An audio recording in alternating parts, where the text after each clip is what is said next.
Assalamu alaikum students. Today we are going to study Active English Course Book 6. Chapter number 2, Chinese Cinderella. Students, today we will solve the activities of this chapter. Page number 26, Vocabulary. Adjectives are describing words. Adjectives क्या है? Describing words. ये हमें किसी भी noun के बारे में मज़ीद बताते हैं या किसी भी चीज़ के बारे में मज़ीद बताते हैं. They are used to describe people, animals, places and things. ये हमें लोगों, जानवरों, जगह और चीज़ों के बारे में बताते हैं. Adjectives add details to a story and make it more interesting. Adjective किसी भी कहानी में मज़ीद तफसीलात बताते हैं और उस कहानी को बहुत दिलचस्प बनाते हैं. A number of adjectives are used to describe the character Niang in the excerpt from Chinese Cinderella. Chinese Cinderella में बहुत ज़्यादा क्या दिए गए हैं? एडजेक्टिव्स दिए गए हैं नियांग के करेक्टर को बताने के लिए. Can you identify them? क्या आप उनको आइडेंटिफाई कर सकते हैं? Write them down next to the nouns they qualified in the table. अब इनको नाउन में लिखना है जो इस टेबल में दिए गए हैं उसके सामने लिखना है. Let's see page number 27. Let's see the nouns and we will write their adjectives. Hair, अब बाल कैसे हैं उसके? Black, long, shiny. Eyes, large, beautiful. Eyelashes, long, beautiful. Makeup, bright, shimmery, heavy.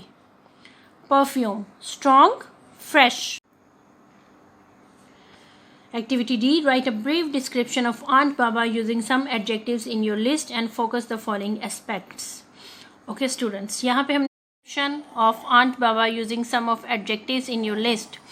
Focus on the following aspects. In aspects को देखते हुए उनकी personality के बारे में adjectives लिखने हैं. Her position in the family, उनकी position कैसी थी? वो shy थी, humble person थी. So उस वजह से क्या था? सब उन पे order करते थे. Adeline's parents' attitude towards her, किस तरह का attitude था उनका? Commanding and ordering. Her relationship with Adeline, उनका एडलिन के साथ कैसा रिलेशनशिप था? Loving and caring. Activity 4. Read the adjectives listed below. नीचे दिए गए एडजेक्टिव्स को पढ़े. They are synonyms of some of adjectives used in the excerpt from the Chinese Cinderella. ये क्या है? सिनोनिम्स है कुछ ऐसे लफ्ज के जो चाइनीज सिंड्रेला में यूज हुए हैं. Match them with the corresponding adjectives in the excerpt. Use the paragraph numbers to help you. Paragraph number को यूज करके इन सिनोनिम्स के एडजेक्टिव के बारे में बताएं कि उसका क्या मीनिंग बनता है. अपराइट, अपराइट का यहाँ पे मीनिंग क्या है? स्ट्रेट. एनॉर्निमस, बिग हाउस, बहुत बड़ा. Elder, older sister. Finest, beautiful house. Paths,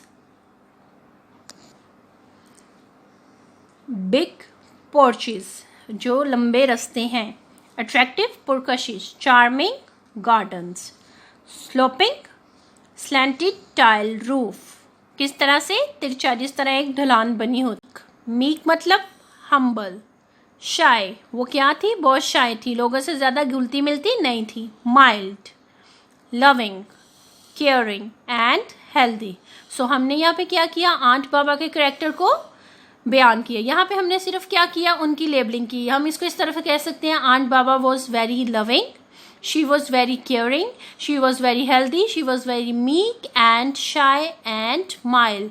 इस तरह से आप इसको सेंटेंस फॉर्म में भी लिख सकते हैं. Activity F. Some adjectives lose their meaning and impact due to over use. कुछ एडजेक्टिव अपना मतलब खो देते हैं बहुत ज़्यादा इस्तेमाल की वजह से. Find synonyms for these commonly used adjectives and write them down. In adjectives के synonyms ढूंढें और लिखें. Nice, decent, skillful, good, full, estimable, bad, tough, spoiled, funny, comic, laughable, जिसे हम मज़ाहिया भी कह सकते हैं. Really, actually, genuinely, हकीकत में. Activity G. Write down 4 adjectives to describe each of the following noun. Sunrise. अब इसके एडजेक्टिव्स क्या हो सकते हैं? Beautiful, glorious, lovely, full. सूरज की रोशनी किस तरह होती है? खूबसूरत, चमकीली, प्यारी और फुल, भरपूर। अ फ्रॉग, फ्रॉग क्या आ सकता है? Small, golden, stony, slimy. छोटा हो सकता है, गोल्डन कलर का हो सकता है, स्टोनी पत्थर की तरह कभी सख्त भी हो जाता है, और स्लाइमी क्या उसकी होती है? स्किन स्लाइमी होती है। अ डाइवर, स्ट्रॉन्ग, एक्टिव। अब एक जो डाइवर है वो किस तरह का हो सकता है? Strong, active, healthy, brave. Strong भी हो सकता है, एक्टिव भी हो सकता है, हेल्दी भी हो सकता है और ब्रेव भी हो सकता है। King, wise, tall, kind, famous. Pineapple किस तरह का हो सकता है? Round, juicy, golden, heavy. Activity 8, write a sentence for each of these pairs of adjectives.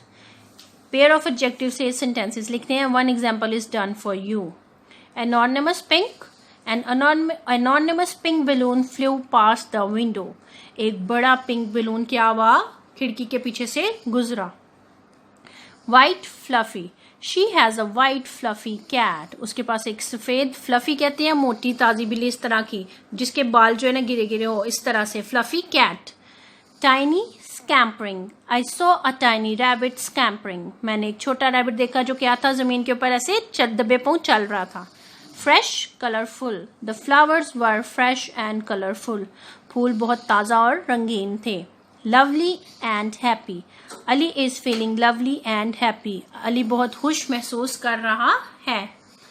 Relieved, hopeful, we felt relieved and hopeful. हमने क्या किया? उम्मीद महसूस किया और अपने आप को relieved महसूस किया। Page number 30. A pronoun is the name of person, place or thing or specific thing such as months of the year, of day or days of week. Pronoun क्या है? खास चीज़ों के, लोगों के, जगहों के नाम है, या किसी साल के महीने का नाम हो सकता है, या किसी हफ्ते के दिन का नाम हो सकता है। Several pronouns have been written incorrectly in the following paragraphs. इस पैराग्राफ में काफ़ी pronoun को गलत लिखा हुआ है। Read first and correct correction and make correction. अब इनको correct करना है। Adeline Yema was sent away to St. Joseph's College. अब सेंट जोसेफ, सेंट का एस हम क्या करेंगे? कैपिटल, और जोसेफ का जे भी हम क्या करेंगे? कैपिटल, क्योंकि ये दोनों क्या है? नेम। अ बोर्डिंग स्कूल क्या हुआ? एडलीन येमा वॉज सेंट, उनको भेज दिया गया किधर? सेंट जोसेफ्स कॉलेज में।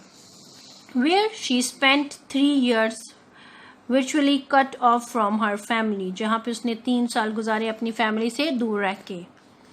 Her beloved आंट बाबा, और किसके साथ वो रहती थी? अपनी प्यारी आंट बाबा के साथ। अब आंट का क्या होगा? ए बड़ा, और बाबा का बी बड़ा। Little did he know that all the letters she wrote to Aunt Baba, उसे ये पता था जितने भी लेटर वो आंट बाबा को लिखती है, were never received, वो उसे कभी भी वसूल नहीं हुए। आंट बाबा का ए, आंट का ए और बाबा का बी बड़ा। In fact, the letters landed up in the hands of her stepmother. Letters किसके पास पहुंचते थे? उसकी सौतेली माँ के पास। नियांग, नियांग का एस एन क्या होगा? बड़ा, instead of aunt Baba. Adeline was 14, वो 14 साल की थी। Her time at Saint Joseph was drawing to a close, अब सेंट जोसेफ में उसका गुजारा वक्त बिल्कुल एंड पे आ रहा था। All who knew her believed she would be unable to pursue higher education, उसको जो भी जानता था उसे ये पता था कि वो आला तलीम हासिल नहीं कर पाएगी। And that she would now have to find work for herself, कि अब उसे अपने लिए काम ढूंढना था। However she won a writing competition while still at Saint Joseph's, Saint Joseph's में उसने क्या किया? एक राइटिंग कंपटीशन जीता। And her father relented as Adeline's success reflected well on him and his family. So, Adeline was allowed to study medicine in the United Kingdom. उसकी इस कामयाबी की वजह से उसकी फैमिली पे काफ़ी असर पड़ा और उन्होंने उससे यूनाइटेड किंगडम में मेडिसिन पढ़ने के लिए इजाज़त दे दी। She attended the London Hospital of medical school. उसने कहाँ पे जाके पढ़ने लगी? London hospital medical school. अब लंदन का L बड़ा, हॉस्पिटल का H, मेडिकल का M और स्कूल का S। Page number 31। Correct the mistakes in these sentences. इन जुमलों में कुछ मिस्टेक दी गई हैं, गलतियां हैं, उनको दुरुस्त करना है। Mr and Mrs Peterson decided that they would visit their daughter. Mr and Mrs Peterson ने क्या डिसाइड किया कि वो अपनी डॉटर को विजिट करेंगे, उसके पास जाएंगे। अब यहाँ पे मिस्टर का M कैपिटल, मिसिज का M कैपिटल, पीटरसन का P capital. Who was at the school of music and dance in a near by city, full stop. जो कहाँ पे थी? School of music and dance में थी, जो पास ही एक शहर के स्कूल में थी। जो कौन सा स्कूल था? Music and dance. Last week, पिछले हफ्ते, I went with my mother to see the Eiffel Tower in Paris. अब आईफिल का E, टावर का T और पेरिस का P क्या होगा? Capital. Because I had never visited it before, क्योंकि मैंने पहले ये कभी नहीं देखा था या मैं पहले उस जगह पे कभी नहीं गया था। Doctor Lee was having the surgery painted by the local painters. Doctor का D क्या होगा? कैपिटल। डॉक्टर ली ने क्या की? सर्जरी की। कौन सी? जो लोकल पेंटर ने की थी। Mr Blake and his son Tom. Mr Blake का M क्या होगा? Capital. I love to go to the movies with my grandmother and yesterday we went to the cinema at Edward Road. मुझे अपनी दादी माँ के साथ movies देखना बहुत पसंद है और कल रात हम कहाँ गए? सिनेमा में, एडवर्ड रोड पे। अब एडवर्ड का E कैपिटल, रोड का R capital. The famous American actress Marilyn Monroe's real name was Norma Jean. Students कहते हैं कि मैरिलिन मोनरॉय जो फेमस अमेरिकन एक्टर थी, उसका रियल नेम क्या था? Norma gene. यहाँ पे हम क्या क्या कैपिटल लिखेंगे? अमेरिकन का A, मैरिलिन का M, मोनरॉय का M, नॉर्मा का N और जीन का J। Did you know that? क्या ये आप जानते हैं? The gymnast Nadia Comaneci was the first to be awarded a perfect score at the 1976 Montreal Olympic games. Gymnast Nadia Comaneci क्या थी? फर्स्ट थी, जिनको बेस्ट स्कोर की वजह से क्या मिला था? अवार्ड दिया गया था। कब? 1976 में मॉन्ट्रियल ओलंपिक गेम्स में। अब यहाँ पे हम कैपिटल लेटर्स में क्या किनको लिखेंगे? Nadia N, कोमेनिकी C, Montreal M, Olympic O। Activity C. Write the answers to the 10 questions correctly. Be careful. One of them is a trick question. दिए गए 10 सवालों में से इनके जवाब लिखने हैं, लेकिन याद रखिएगा इनमें से एक क्वेश्चन ट्रिकी है। Let's see. Name your favorite book. Students यहाँ पे अपने अपनी फेवरेट बुक का नेम लिखना है। Name your favorite film. अपनी फेवरेट फिल्म का नेम लिखना है। Name your favorite film actor. Favourite film actor का नेम यहाँ पे लिखेंगे आप। Favourite singer, favourite animal. Name the first and the 9th month of the year. First month कौन सा ईयर का? जनवरी। और 9th मंथ कौन सा है? सितंबर। Name any 3 cities in your country. अब हमारी कंट्री में कोई भी 3 cities हैं, लाइक मैंने यहाँ पे नेम लिखा है Sialkot, Lahore, Faisalabad. Name 3 countries in Asia. Asia में 3 countries के नाम हम लिखेंगे, Pakistan, Malaysia, India. Okay. Name the capital of England and it's famous clock. अब इंग्लैंड का कैपिटल क्या है? लंदन। और उसका फेमस क्लॉक क्या है? Big band. Big band. The last question, name the other countries in the UK and there Capitals. अब UK खुद एक कंट्री है, उसके अंदर कोई कंट्री नहीं है, सो ये क्या है? ट्रिकी क्वेश्चन है।